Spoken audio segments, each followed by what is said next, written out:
Hi guys, അപ്പോൾ ഇന്നൊരു വിശേഷം ഉണ്ട് കേട്ടോ. ഇന്ന് സാൻഡിമോളുടെ ഫസ്റ്റ് ഹോളി കമ്മ്യൂണിയൻ ഡേ ആണ്. അപ്പോൾ നാട്ടിൽ നിന്ന് എല്ലാവരും വരുന്നുണ്ട്. അതുകൊണ്ടാണ് ഈ വീട് ഇതുപോലെ വൃത്തിയായിട്ട് കിടക്കുന്നത്. 2 ദിവസമായിട്ട് ക്ലീനിങ് പരിപാടികളൊക്കെ ആയിട്ട് നല്ല തിരക്കായിരുന്നു. അപ്പോൾ ബ്രേക്ക്ഫാസ്റ്റ് അവർക്ക് കൊടുക്കാനായിട്ട് ഇഡ്ലിയും ചട്നിയും സാമ്പാറും എല്ലാം ഉണ്ടാക്കിക്കൊണ്ടിരിക്കുകയാണ്.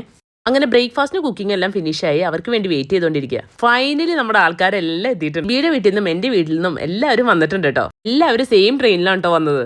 ഇവരെല്ലാവരും കണ്ടപ്പോൾ ഞങ്ങൾ ഭയങ്കര ഹാപ്പിയായി. ആരും നമ്മൾ ഈസ്റ്ററിന് പോയിട്ട് ഇപ്പം തന്നെ തിരിച്ചു വന്നുള്ളൂ. അല്ല, എല്ലാവരും നമ്മുടെ വീട്ടിൽ വരുമ്പോൾ ഒരു സന്തോഷം ഉണ്ടാവുമല്ലോ. അങ്ങനെ ബ്രേക്ക്ഫാസ്റ്റ് ഒക്കെ കഴിഞ്ഞ് 2 അമ്മമാരും കിച്ചണിൽ കയറിയിട്ടുണ്ട്. ഫുഡ് ഓർഡർ ചെയ്ത് വാങ്ങിയിട്ട് വരാനായിട്ട് ജിബിയും ബിസിയായി. നമുക്ക് പോയത് പോലും അറിഞ്ഞില്ല കേട്ടോ. ഞങ്ങൾ ഒരുങ്ങാനായിട്ട് ഇവിടെ സലൂണിൽ വന്നിട്ടുണ്ട്. സാൻഡി നല്ല സുന്ദരി കുട്ടിയായിട്ടുണ്ട്. ഓൾമോസ്റ്റ് ഒരു 4 o'clock കേട്ടോ നമ്മുടെ പള്ളിയിലെ പരിപാടി. അപ്പോൾ ഇതാണ് കേട്ടോ സാൻഡിയുടെ ഫൈനൽ ലുക്ക്. എനിക്ക് നല്ലോണം ഇഷ്ടമായി കേട്ടോ. ഈ ഡ്രസ്സും ആക്സസറീസും എല്ലാം നമ്മൾ ഈസ്റ്ററിന് നാട്ടിൽ പോയപ്പോൾ വാങ്ങിച്ചതാണ്. അപ്പോൾ നമ്മുടെ ഫംഗ്ഷൻ നടക്കുന്നത് April 18 കേട്ടോ. അങ്ങനെ നമ്മൾ ഫസ്റ്റ് തന്നെ ഓഫറിങ്സ് കൊടുത്തുകൊണ്ട് മാസം സ്റ്റാർട്ട് ചെയ്തു. ഓഫറിങ്സിന് വേണ്ടിയുള്ള ഐറ്റംസ് എല്ലാം നമ്മൾ തലേദിവസം തന്നെ വാങ്ങിച്ച് ഗിഫ്റ്റ് റാപ്പ് ചെയ്ത് വെച്ചിട്ടുണ്ടായിരുന്നു കേട്ടോ.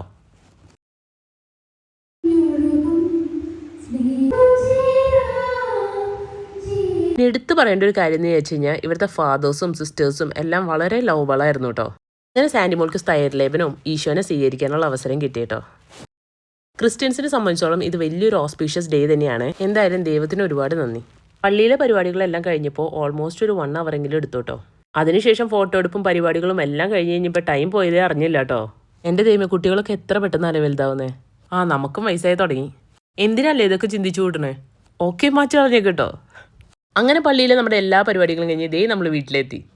നമ്മുടെ ഫ്ലാറ്റിൽ തന്നെ കേക്ക് ബേക്ക് ചെയ്യുന്ന എൻ്റെ ഒരു ഫ്രണ്ട് ഉണ്ട്. ആൾ കേക്കൊക്കെ റെഡിയാക്കി വെച്ചിട്ടുണ്ടായിരുന്നു. അപ്പോൾ ഞാനത് വാങ്ങിച്ചുകൊണ്ട് വന്നു. നല്ല അടിപൊളിയല്ലേ, ഡിസൈനൊക്കെ നമ്മൾ പറഞ്ഞ വരെ തന്നെ ചെയ്തിട്ടുണ്ട് കേട്ടോ. ടേസ്റ്റ് നല്ല അടിപൊളിയായിരുന്നു. പിന്നെ 4 മണിക്ക് നമുക്ക് കഴിക്കാനായിട്ട് ഒരു സ്നാക്ക് ബോക്സ് ഒക്കെ നമ്മൾ ഓർഡർ ചെയ്തിട്ടുണ്ടായിരുന്നു കേട്ടോ. എല്ലാവരും നന്നായിട്ട് വിശന്നിരിക്കുകയായിരുന്നു. അങ്ങനെ ചായയും സ്നാക്സും ഒക്കെ കഴിച്ച് എല്ലാവരും കുറേ നേരം വർത്താനം പറഞ്ഞിരുന്നു. ഇത് നമ്മുടെ തൊട്ടടുത്തുള്ള അയ്യങ്കാർ ബേക്കറിയിലാണ് കേട്ടോ നമ്മൾ ഓർഡർ ചെയ്തത്. അവരോട് പറഞ്ഞു കഴിഞ്ഞാൽ നമുക്ക് ഇഷ്ടം പോലെ അവർ കസ്റ്റമൈസ് ചെയ്ത് തരും. എന്തായാലും നല്ലതായിരുന്നു കേട്ടോ. പിന്നെ നമ്മൾ ഓർഡർ ചെയ്യാൻ ചെന്നപ്പോൾ തന്നെ ഇതെല്ലാം ടേസ്റ്റ് ചെയ്തിട്ടാണ് കേട്ടോ ഓർഡർ ചെയ്തത്. സാൻഡിമോൾ നന്നായിട്ട് ടയേർഡായിട്ടുണ്ടായിരുന്നു കേട്ടോ. ലാസ്റ്റ് സാൻഡി പിയാനോ കൂടി പ്ലേ ചെയ്ത് പ്രോഗ്രാം അങ്ങ് വൈൻഡപ്പ് ചെയ്തു കേട്ടോ.